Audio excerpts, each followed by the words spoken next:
तेजस्वी का नौकरी वाला दांव, हर परिवार से एक नौकरी दी जाएगी, वो चला नहीं। एक विश्लेषण ये आ रहा था कि कहीं युवा वर्सेस महिला तो नहीं हो गया, क्योंकि जंगल राज का डर भी काम कर गया, लगता यही है। और महिला वोटरों से नीतीश की सत्ता रिचार्ज हुई है एक बार फिर से। पीके फैक्टर से एनडीए को कोई नुकसान नहीं हुआ, ये साफ दिख रहा है। और ओवैसी फैक्टर से महागठबंधन के वोट कटे।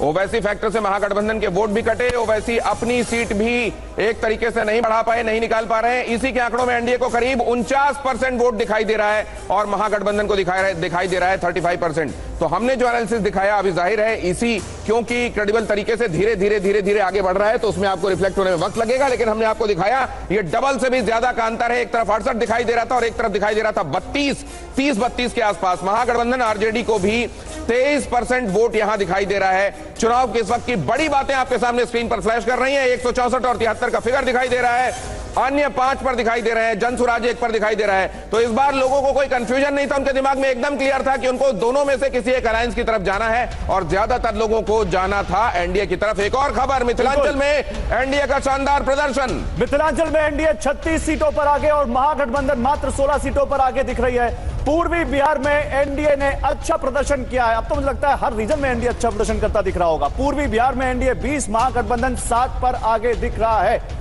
और ये बताता है कि मिथिलांचल में एनडीए को भर के वोट मिला है। हालांकि राहुल गांधी भी गए वहां पर, वो मखाना किसानों के साथ उन्होंने मुलाकात की, मछली पकड़ने वाले जो वहां पर थे मछुआरे, उनके साथ उन्होंने बात की, तालाब तक में कूदे, लेकिन उसका असर होता नहीं दिख रहा है। पूर्वी बिहार में एनडीए का अच्छा प्रदर्शन दिख रहा है और एनडीए 20 सीटों पर, महागठबंधन 7 सीटों पर यहां पर आगे दिख रहा है। टैली देखते रहिए नीचे। अब जरा इधर आ जाइए। पीके फैक्टर क्यों नहीं चला? क्या पलायन का मुद्दा, क्या रोजगार का मुद्दा? यहां पर फैक्ट्री लगाएंगे, बाहर नहीं जाने देंगे। गुजरात जाकर क्यों मेहनत करेगा हमारे यहां का आदमी? यहां पर फैक्ट्री लगाएंगे, हमारे लिए मेहनत करेंगे।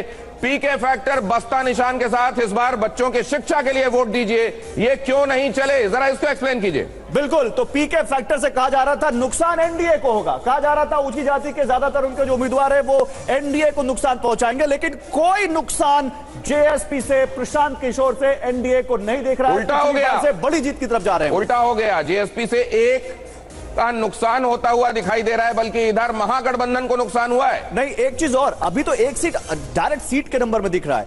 क्या महागठबंधन के जो प्रत्याशी हैं उनके हार का अंतर और जेएसपी के उम्मीदवार को मिले वोट, अगर वो आगे हम बताएंगे तो वो ज्यादा पता चल पाएगा। ये जरा आप जरा यहां पर आ जाइए। भाई वर्सेस भाई, तेजस्वी और तेज प्रताप, इधर क्या हाल है जरा वो भी देखिए। भाई वर्सेस भाई, यहां भाई और भाई एक दूसरे के सामने। जनशक्ति जनता दल और राष्ट्रीय जनता दल, कहां पर कौन आगे, कहां पर कौन पीछे? जाहिर है यहाँ तो भाई अपनी सीट नहीं बचा पा रहे हैं, वो भाई खुद ही नहीं बचा। अभी तो खबर आई थी तीसरे नंबर पर है वो, तो उनका कोई कैंडिडेट भला कैसे आगे होगा? तो सिंपल है, 14 सीटों पर फाइट थी और 14 सीटों पर आरजेडी आगे चल रही है इनसे, तेज प्रताप के कैंडिडेट से। तो मतलब हॉस्पिटल बनाने का या इंजीनियरिंग कॉलेज का वादा करने वाली बात, ताबड़तोड़ वहां पर हेलीकॉप्टर से जो घूम रहे थे, उसका कोई असर दिखाई दिया नहीं।